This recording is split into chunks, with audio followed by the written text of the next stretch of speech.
the team's friendly performance? Good. I mean, positives were Clint scored again. You know, looked like a gorgeous afternoon in Seattle. Certainly not as hot as the game I was witnessing.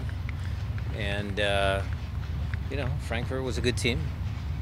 I think my staff did a good job preparing the team. So overall it was a success. I mean, Vic could have won it at the end. I mean, a little bit of excitement at the end, so it was good. What do you think of Gonzo's performance stepping in for you?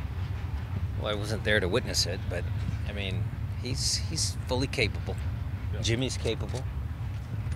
Tommy's capable. The trip to Nashville was for the pro license. Yeah. What's different about that pro license from what you've learned through experience? Well, I don't want to go into all the details because it'll take me too long, but they make you do a lot of self-reflection. The learning is on kind of a bigger picture thing. They have guest speakers. We had a guy from MIT Business School. We've had a teacher come in and tell us how to teach better. They've had all these different guys come and we take all that and try and apply it to what we're doing. So I think the course is really informative. It's make me grow as a coach, as a human being. And then it's interacting with your peers. I mean, some of the conversations I've had with Caleb and Jesse Marsh and, you know, all the guys, they've been good. They've been challenging conversations because you're amongst your peers. So I think it's been good. How different is that interacting with them when you're not in a rivals? Competitive atmosphere? Yeah. It was a little awkward for me and Caleb at first.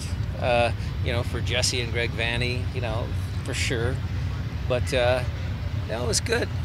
I mean, Caleb gave me an idea on what he did, similar drills, and how he took that one step further. And, you know, we talk about just stuff. So it's been good.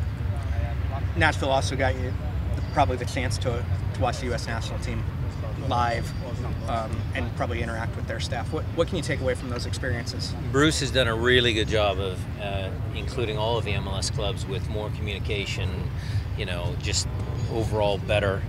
And we actually had pre-game and post-game with all of their staff, not Bruce, but all of their staff. So we kind of knew the game plan, what they were trying to achieve against Panama. We watched the training session. We watched the game. We analyzed the game as a group. And then Dave Sarakin and Pat Noonan came in and kind of gave us their take on did they achieve their objectives, what they saw was the positives and what some of the things they needed to do better at. So overall, it was a good experience. Lastly, you got to watch two of your kids take the field last night. It's great. Jordan playing as a second forward or one of two forwards in that system. Does that give you an indication what he can do for you up top, or do you still kind of move him around as needed when he gets back here? It's a very astute question. Obviously, with our group, it's a little different. I mean, we don't play with two strikers normally, but there are some certain things that I took and, you know, will put away back in the back of my mind. Jordy had a good game, not just because he scored. I thought he was effective in possession. I thought there were some good moments for him. And, you know, where he ends up in our lineup, we'll see as that goes. But then Cristian, I thought, had a good account of himself. You know, connected some passes, did some good things.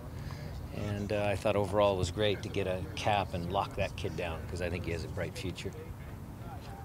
You also had Jordy Delim out there. Yeah, watched him twice. Yeah, watched him twice. What'd you take from both of those performances then? Good, very good. I mean, he does a good job. You know, Kevin Parsimane has done well there, another ex-Sounder. So it was interesting for me to watch. Did it change kind of where you view him since he's not really played as a center back for you on this team?